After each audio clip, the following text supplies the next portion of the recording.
Hello, my name is Ashley Morgan, and I am doing my head-to-toe assessment for Maryville University's Advanced Health Assessment course.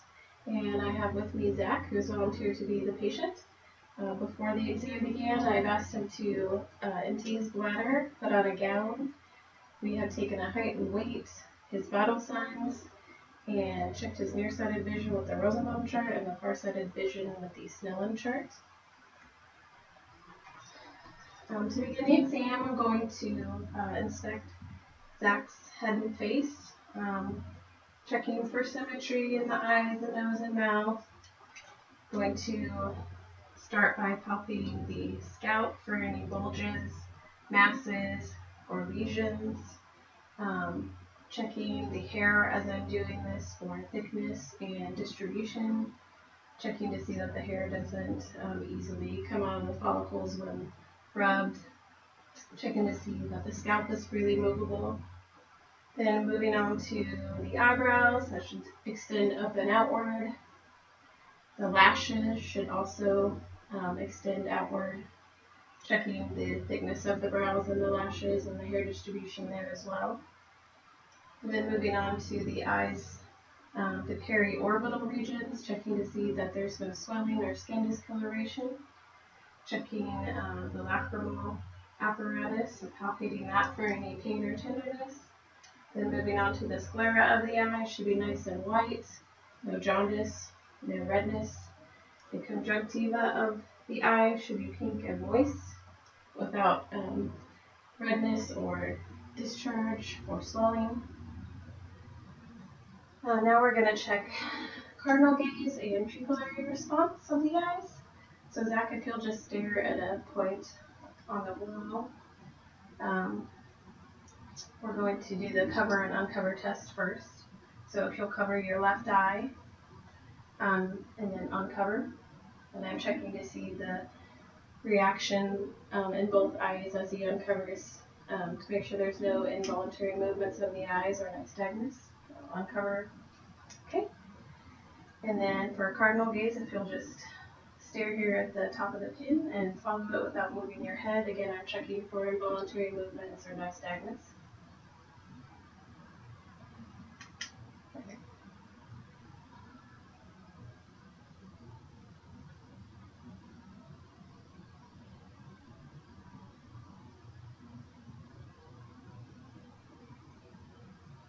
Okay, very good.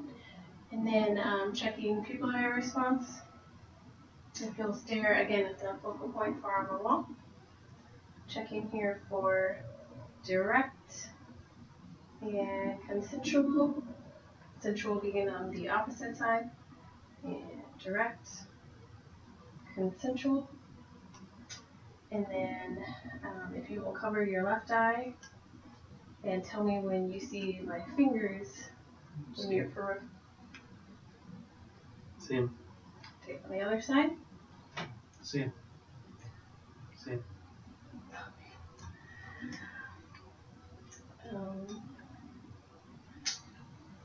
Now we're going to move on to the cranial nerves. So Zach, if you will just follow my commands, I'm checking to see that your face moves symmetrically with each movement.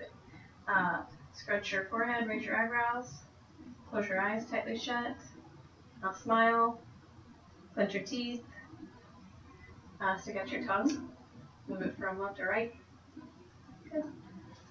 Okay, and now we're going to check for light touch sensation. So I'm just going to check to see that you can feel the movements equally on both sides. Feel that equally? Equally? Okay. Now we're going to move on to assessment of the ears.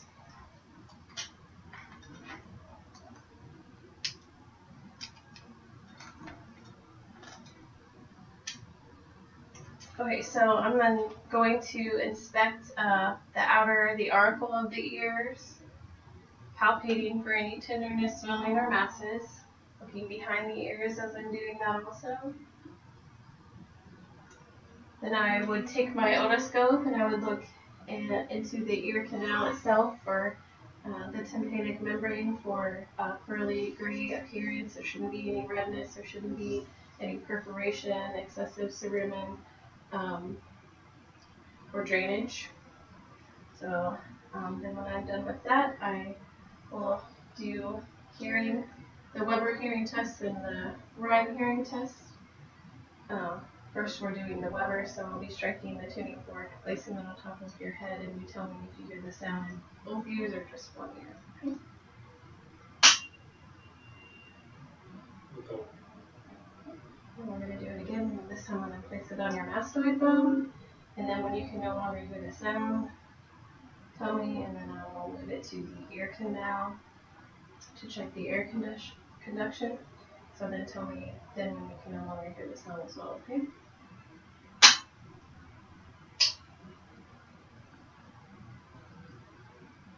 Can't hear.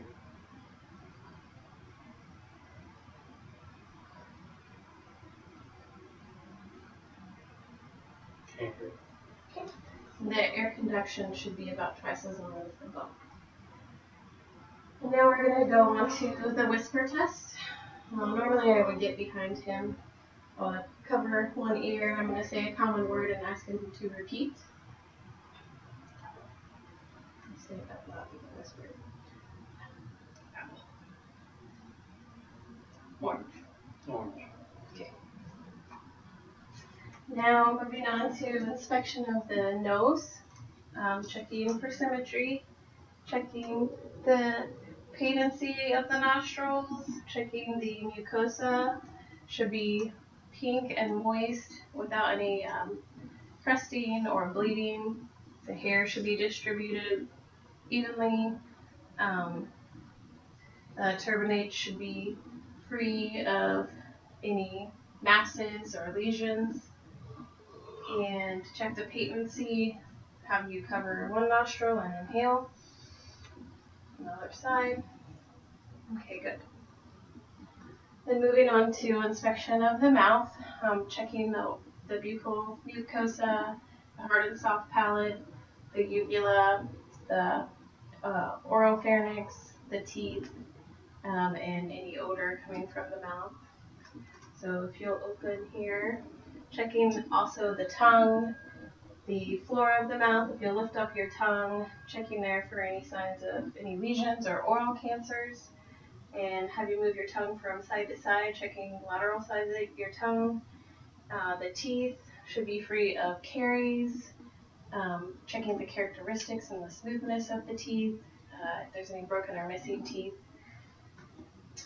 Then checking the hard and soft palates back here, also the anterior, posterior pillars and the tonsils.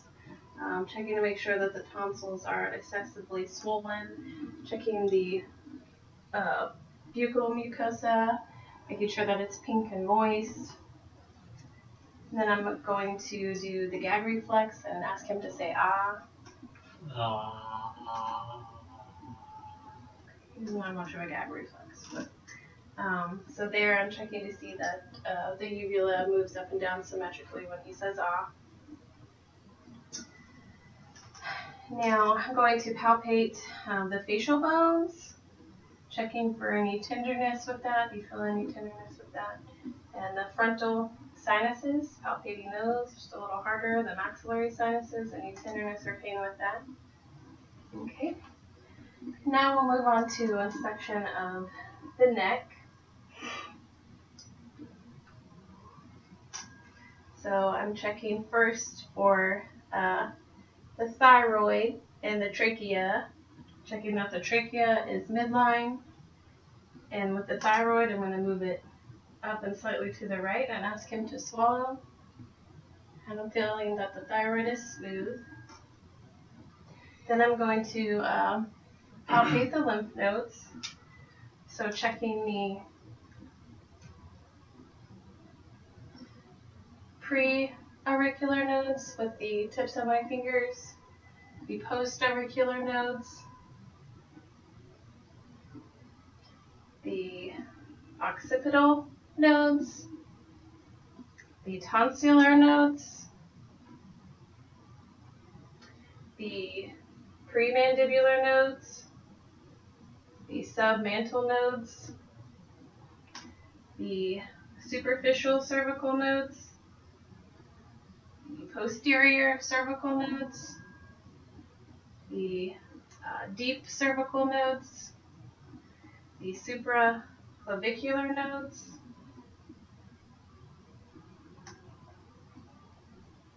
the inferior clavicular nodes, and the axillary. I'm going to have him hold his arms up.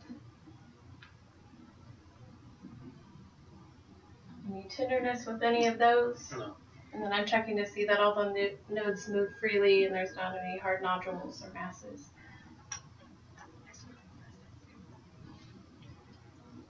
Now I'm going to palpate the carotid pulses on both sides.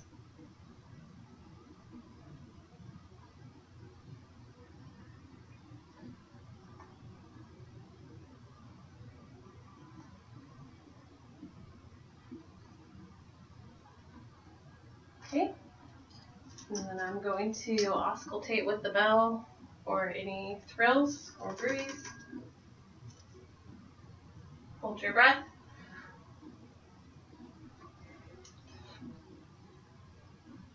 And then I'll be auscultating the thyroid. Okay. And now we're going to check your accessory muscle use, so range of motion in the neck. So if you'll tuck your head to your chin and then back. And then if you'll do the same side to side. And then horizontally. Okay, and we're going to do the same thing now with resistance. So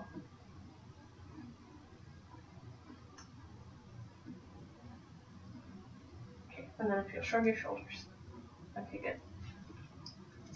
Now, if you'll hold out your arms, we'll go ahead and inspect the skin and muscle tone of the arms, the capillary refill in the fingers, checking for any cyanosis or clubbing. It should be less than 3 seconds on the cap refill. And then checking radial pulses bilaterally, checking for amplitude and tone, rhythm,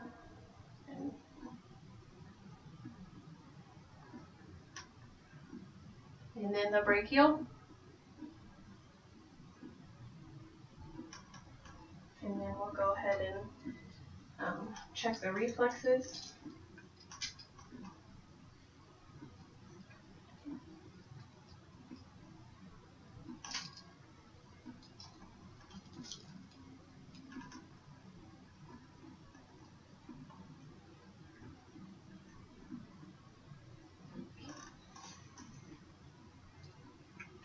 Now we're going to have him stand up, and we're going to inspect the posterior chest. We're looking here at the depth, effort, and rate of respirations. And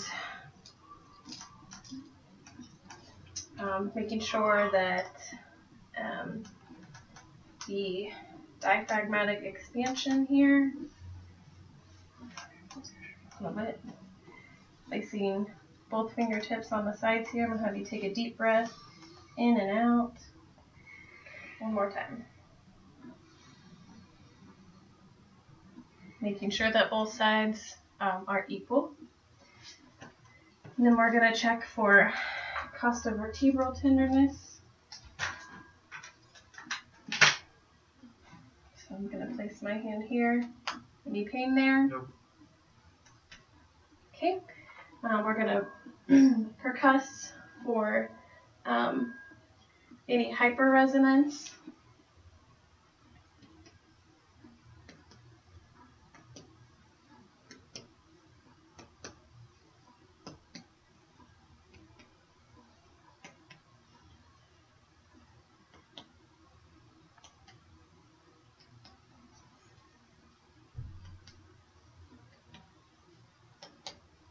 Okay, so we shouldn't hear any hyperresonance that might indicate air or fluid. And then we're going to check for tactile primitus. So as I move my hands, I'm going to have him say 99, and here we're checking for thrills or vibrations. 99, 99, 99, 99, 99, 99, 99, 99. Okay.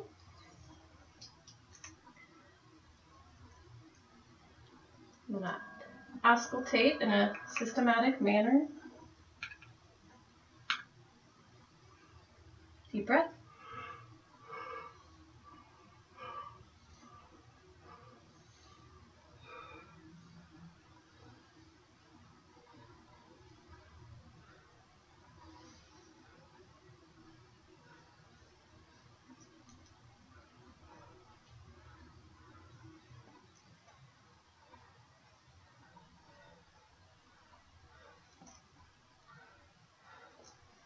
Okay, we shouldn't hear any crackles or wheezes or ronchi or also any kind of pleural friction rub. Next,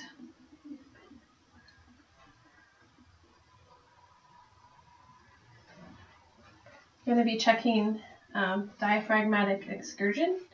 So I'm going to have you lean slightly forward and put your arms across your chest. Okay, so I'm going to have you take a deep breath in and hold it.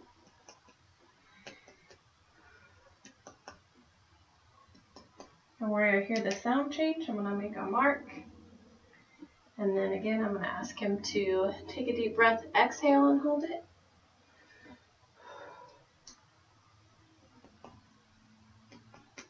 And where I hear the sound change, I'm also going to mark that. And that's about, should be between 3 and 5 centimeters, so that's good. Now if you'll turn back around, you can sit down.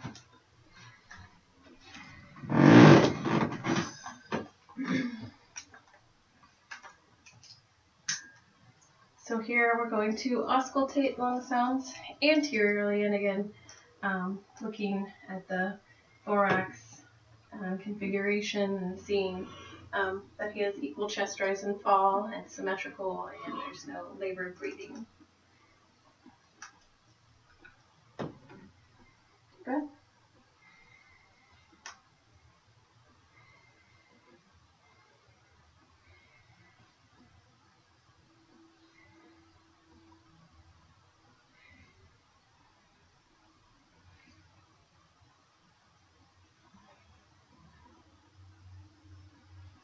Okay, and we're also going to percuss in the front,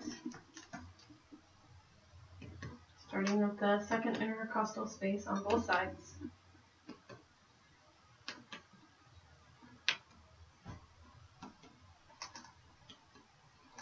Okay, good. And now we're going to auscultate heart tones, starting with the aortic, with the diaphragm, pulmonic, Erb's point, tricuspid, and mitral. Then again with the bell,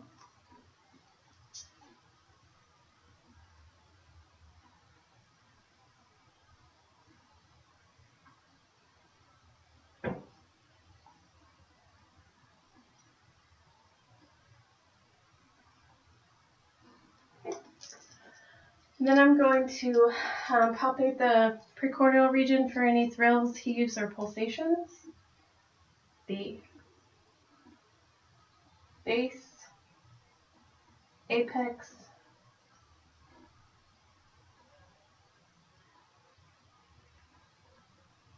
and the left sternal border.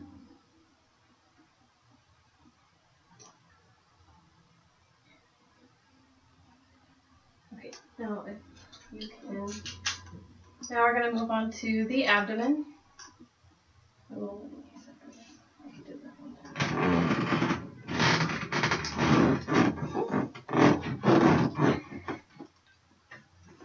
I'm going to begin by Observing the contours of the abdomen. If I could squat down and look horizontally with the light, checking to see that there's no pulsations that could indicate any aneurysm, that there's no bulging or movement or anything that could indicate a hernia. So then when I'm done with that, I'm going to move on to auscultation of bowel sounds. I want to listen first in the lower quadrant, the left lower quadrant, and go around, listening for up to 2 minutes if I don't hear sound, and then another 3 when I do.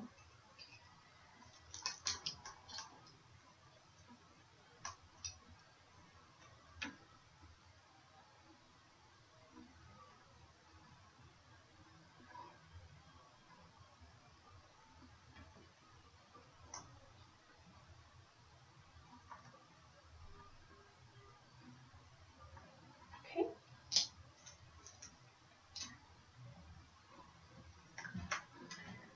Then we're going to percuss the abdomen,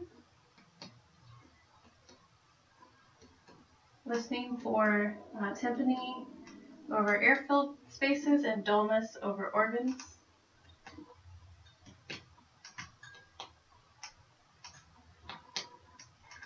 And we'll be percussing for borders of the liver, beginning at the right costal margin and going down until I hear a change in the sound.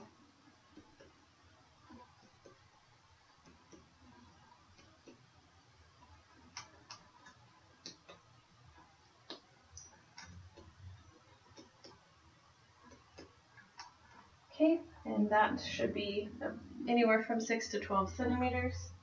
And then for the spleen, the same thing, but I'm going to have him turn slightly on his right side.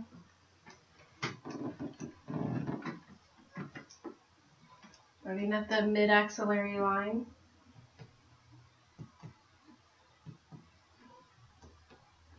Okay.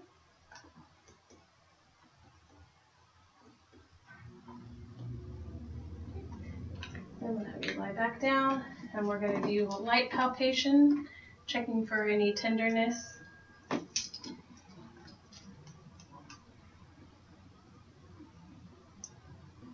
Any pain with that, just let me know. And then proceeding further with deep palpation, feeling for the liver, the spleen, the right and left kidneys.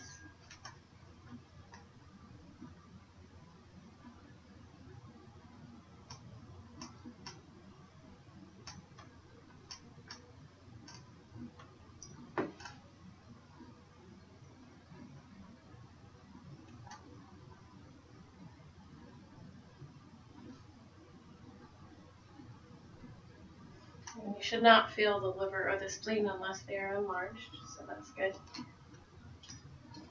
Oh, I did forget to auscultate the aortic areas, the renal, iliac, and the femoral, so I'll do that now.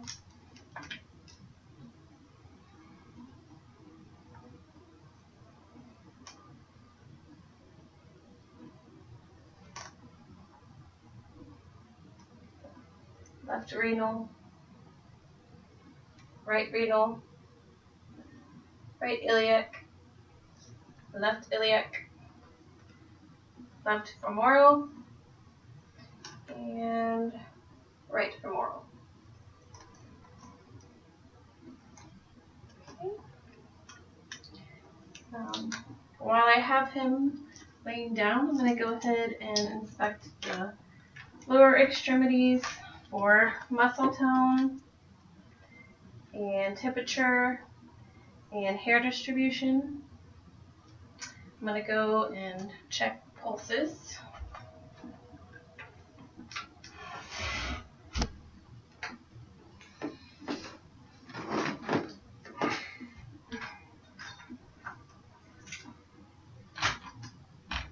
Checking here for the popliteal pulse. Noting the intensity and the amplitude. The tibial pulses. And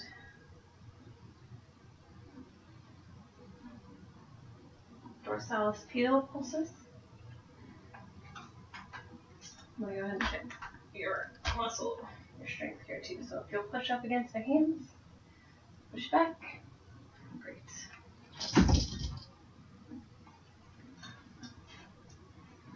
Get that? Does it?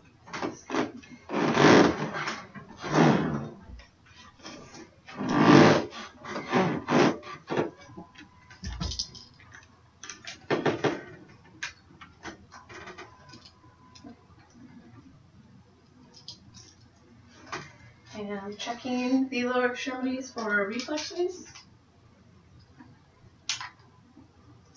And the patellar reflex. And the Achilles reflex.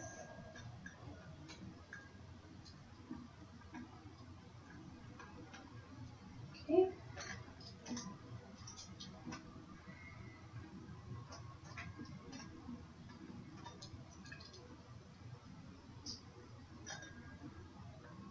And then I'm going to have you stand up and turn to the side here. So here we are inspecting the cervical spine and the thoracic spine, checking for any curvature.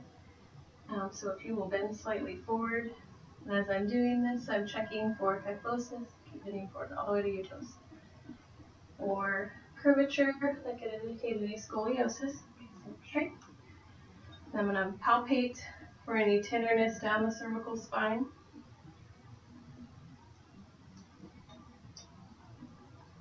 Tenderness there, and then I'm checking the hip flexors, so I'm going to have them do one squat. Go. Okay, great. You can turn back around once they're done. And I did forget to check the TMJ, the temporal mandibular joint, so I'm going to go ahead and do that. So I'm going to have him look straight ahead. You open and close your mouth. Any popping or clicking or pain, we're going to assess for that. And then I'm going to have you lie back down, checking your abdominal muscles. So if you'll just lean your head slightly forward. Okay. And then I'm going to feel here for any pulsation of the aorta.